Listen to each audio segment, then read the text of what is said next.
So I arrived in Spain last night with my limited knowledge of the place. There were a lot of things which I wish I knew before landing here, like how important Spanish is to survive in Spain. But that's the fun part. Throw yourself in the unknown, come out of your comfort zone. The worst that can happen is a good story.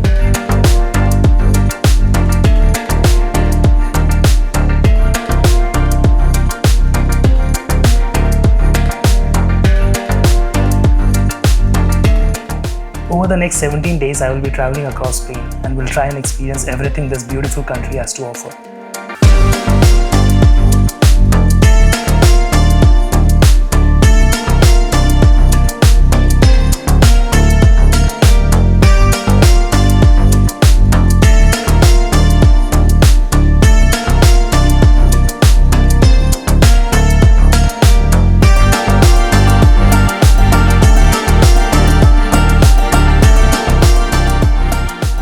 I'm starting my Spanish adventure with the capital of Spain, Madrid.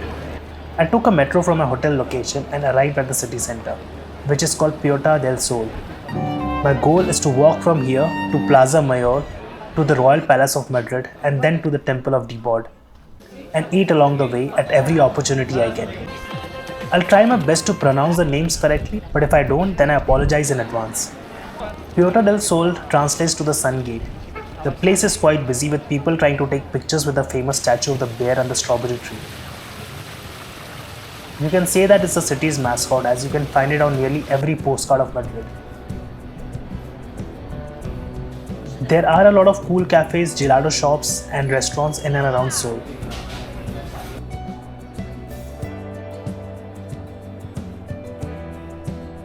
The weather's not the best today. It's a bit cold and rainy, but still better than Amsterdam. I saw this nice cafe called Arabay Coffee and it had started raining, so I decided to take shelter here and grabbed a cup of coffee and a croissant.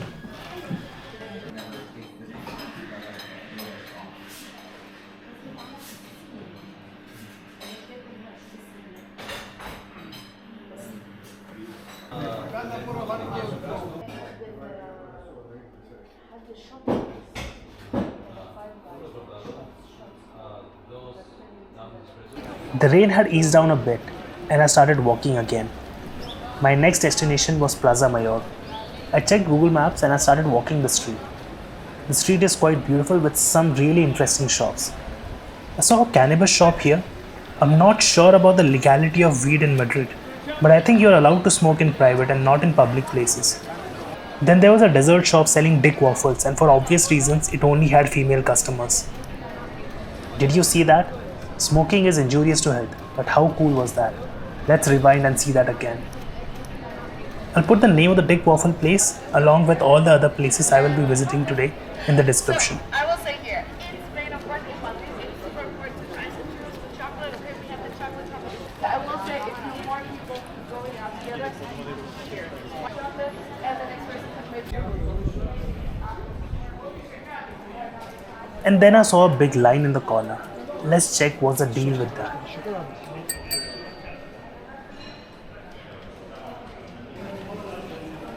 It turns out it's a hot chocolate and churros place by the name Chocolateria San Gines. There are 4 or 5 of these just next to each other. So this place was founded in 1894 and has been serving the famous churros and chocolate for over a century now. And you won't believe that it's open 24/7.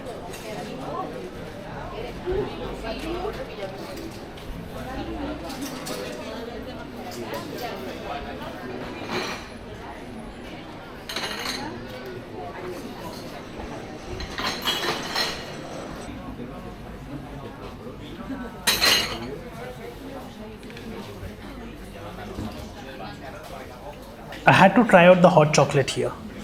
Don't worry about the queuing, the line moves quickly. And I must say it's the best hot chocolate I've had in my entire life. It was totally worth the wait. Time to walk again. This right here is a Turron shop selling the Spanish nougats, locally known as Turron de Alicante.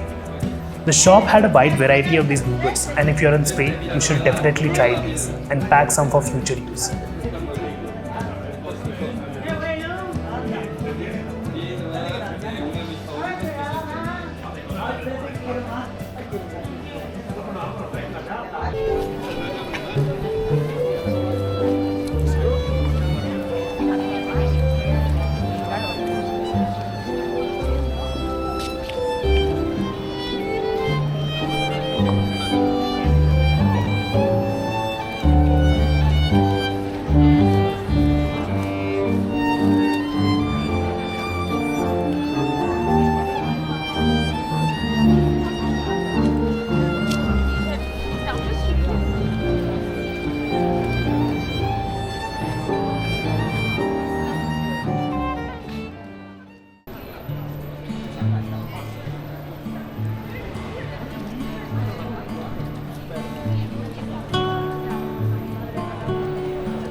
Just a few meters away was the famous and the very touristy Plaza Mayor.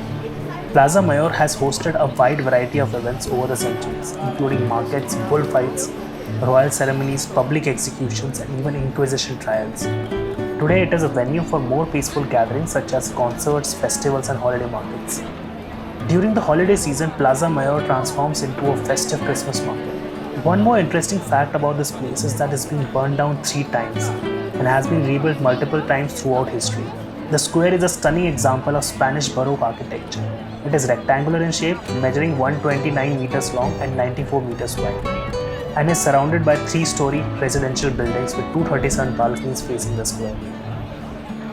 There are a lot of cafes and restaurants here, so if you want to just chill, you've got plenty of options. Okay, this place here is called Mercado De San Miguel. So it's a food market, and as you can see, it's pretty crowded. So if you want to try out some Spanish tapas, fresh seafood, cheese, the famous paella or pastries along with some Spanish wine, then this is your place.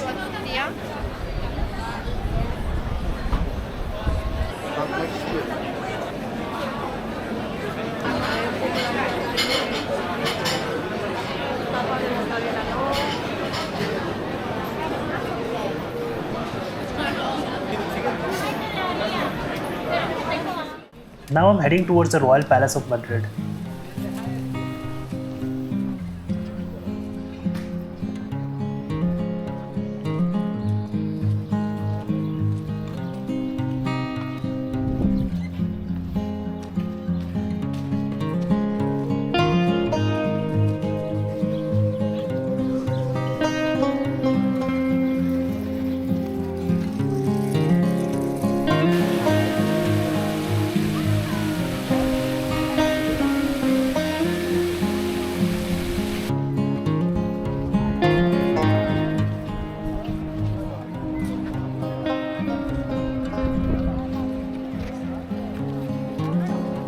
With over 3,400 rooms and an area of 135,000 square meters, it's one of the largest royal palaces in Europe.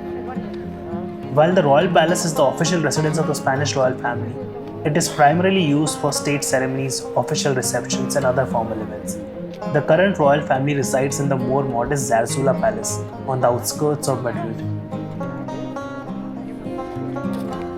It's quite lively around the palace and is surrounded by gardens like the Sabatini Gardens.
You can buy tickets and go inside the palace, but I decided not to.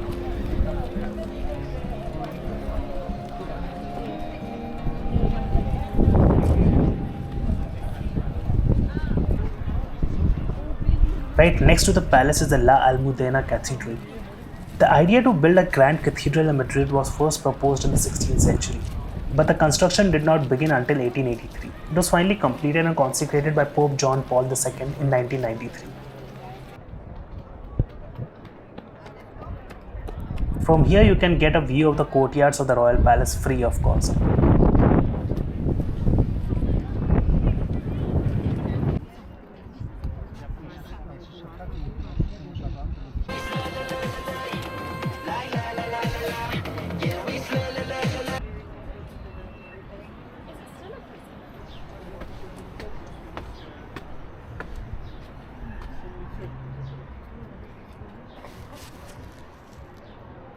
From here, I started walking towards the temple of Debod. I crossed the beautiful Sabatini Gardens on the way, which surround the royal palace.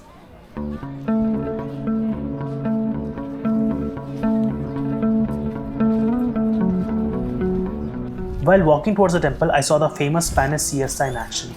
What is the siesta, you may ask? So Spain shuts down in the afternoon, typically between 1 p.m. and 4 p.m.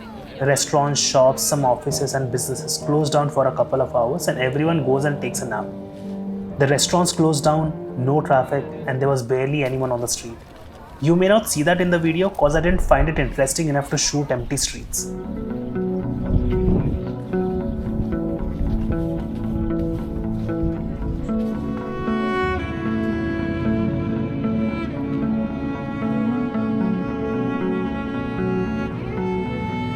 This is the Temple of Debod.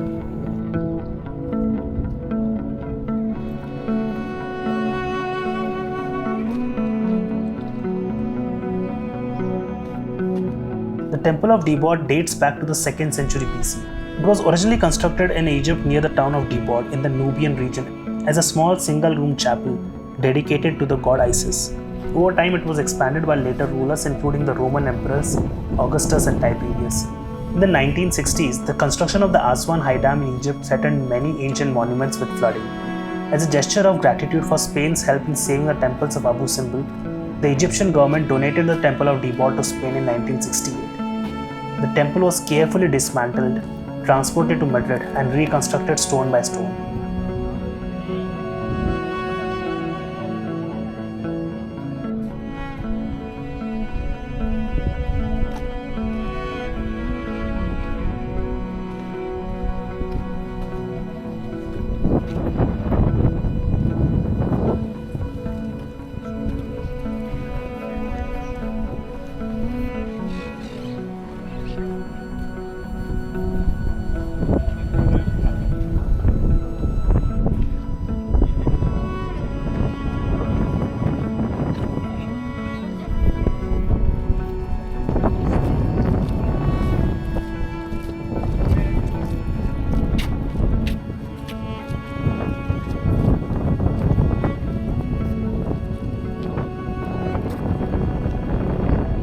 There's a nice park around the temple and it provides you with nice views of the Madrid city.